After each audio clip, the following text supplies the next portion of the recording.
she couldn't have things in her room because she ate them. Oh my God, this is like the most embarrassing first date ever. I'm so sorry. So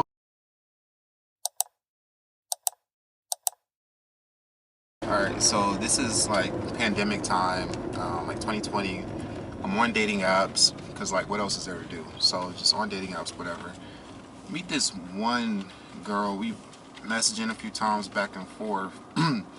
We decide to meet up like after a couple of days of messaging. So we ends up, she's like, oh okay, yeah, it's a bar in my crib. Well, she gives me her number for one. So we're texting, we're communicating, small talk, getting to know each other. And she's like, throughout conversation, she's like, okay, let's get together tomorrow. There's a bar like near my house. We can just, you know, grab drinks. So cool. So the next day comes, literally it's the next day. I had her like, I'm on the way. She's like, all right, cool. So I get to the bar. She's there with like, she has like reading glasses, like just super chill. Like, I'm kind of dressed up, but she's like in loungewear and with like a book bag. So I'm like kind of confused. So I give her, I'm like, hey, what's up? You know what I'm saying? It's me, it's Denzel. I give her a hug.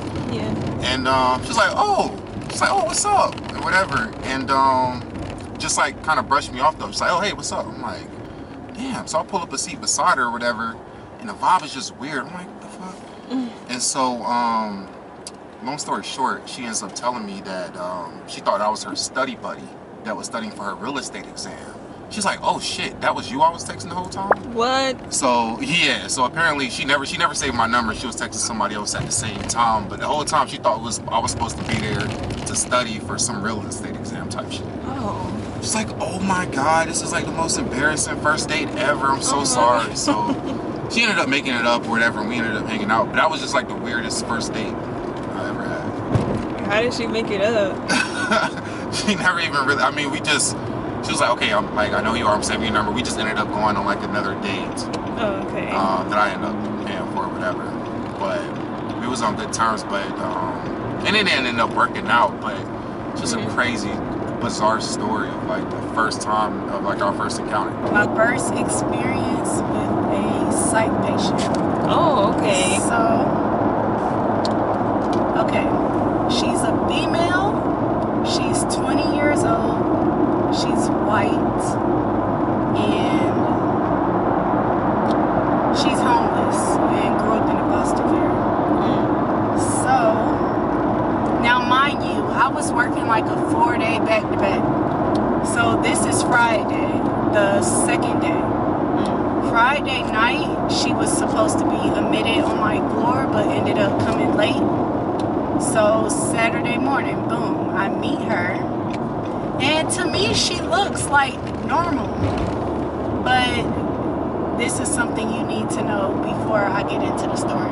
Okay. On my report, it said she was a 1013, which is, you know, basically like a psych patient. She has a sitter in the room, and she only has one. And also, the report said, don't have anything in the room. So me, I'm just thinking nothing of it. Of course, I'm taking, you know, everything out of the room. So, as the day go on and I learned like more history, I basically found out she couldn't have things in her room because she ate them. Oh. Now, mind you, she seems very normal, but, you know, her therapist said she's manipulative. Don't treat her like a baby. But like me, I always give everybody the benefit of the doubt, no matter who you are. So I was being nice to her. She really didn't cut up with me at all. Now here goes the tricky part. So she's getting the x-ray done, right? Because the night before she ate a plastic spoon with her sitter. So they told her she wasn't going to have any surgery, that they were just going to make her basically, you know, poop it out. So the person that went in there to x-ray her, he had a whole bunch of things like dangling from his pocket on his shirt. Yeah. But mind you, she's also in restraints. Okay. Now, we don't use like leather restraints or anything. Like, they're very soft and easy to get out of. Really isn't the place for that. Like, Grady has a whole like the patient floor, so she should have integrated. But back to the story. As the tech is basically hooking everything he needs to hook up, and he reaches across her, and she quickly snatches his badge off. I'm gonna scope the scenery out. Watch out. Look, you don't know when I'm coming, dummy. And gets like, so you know, like stuff that holds your badge or whatever, like a little square magnet piece. Yeah. And she swallows it. Like swallows it. Okay, so boom, I didn't see that part. Okay, so this is when, mind you, like I said, when I'm like with my other patients or going for a while, I always come back to this patient room with some mess. So okay, I'm going back to the room now. Mind you, by this time the girl is up, like she done took off her restraints and everything. I'm like, I'm gonna call her Apple. I'm like, Apple, you got to sit down, Apple. Go sit back down. So, like I said, she really didn't try me. So, instead of like sitting down or like still forcing to come out the room, like, because she didn't come my way. So she turns back to her sitter basically. And I don't know why, but this sitter forgot her marker. Like was in the chair. So this girl hurries up and run to the chair and like get the top of the marker. Mind you, we're all on her. We're like trying to stop her from swallowing the marker top. And all you hear is a and that shit was going like that's when I seen that for like for the first time. Like, and that was crazy to me. Like it was a crazy experience. And you know, I try to be careful with people like that because those spirits will hop on you. But yeah, I thought that was kind of cool to tell. Like, like I really never seen that person. She said she's been doing it since she was 4. What? Yep. And basically that Sunday we basically went through some BS with her again. So like my charge nurse got her transferred to ICP. And tonight, ICP called us like, do y'all have any leather restraints? Because she's acting up. Like, she literally swallowed a syringe. A syringe, and that's today. What? Not even on our floor. And they was doing everything to knock her out. I swear to God. Like, giving her some of the strongest medicines. And she was up. Wow.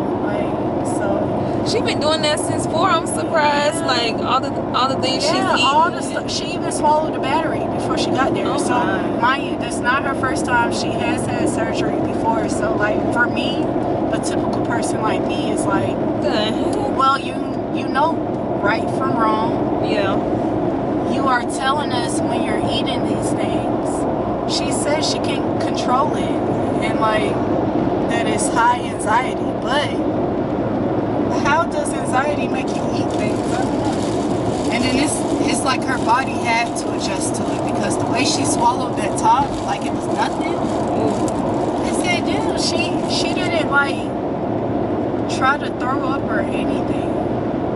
And so of course security had to come up and like, you know, put her back in bed and, you know, use a little force. I want to hear something big. I was about to say, that sound like those cartoon shows you watch. Yeah. And the cartoon get an X-ray and it's a whole bunch of random like stuff. That book. It was a kid book when I was a kid. I don't know if you've seen it, but like, remember the big lady, the ladybug and the dog and the cat? Like, you remember? Oh yeah. And that's what it was giving. Yeah. I'm like, damn, girl, I'm trying to be nice to you. Like, I was like, she'll actually have conversations with me. Like, she was telling me she grew up in a foster care. She's the oldest of her siblings. She was saying, basically, when she left her foster parents' home, she couldn't stay there anymore. I guess because she grew out at the age. I'm not sure, but like her therapist said, you know, it's some lies. It's not a true, you know, true story to everything she's saying.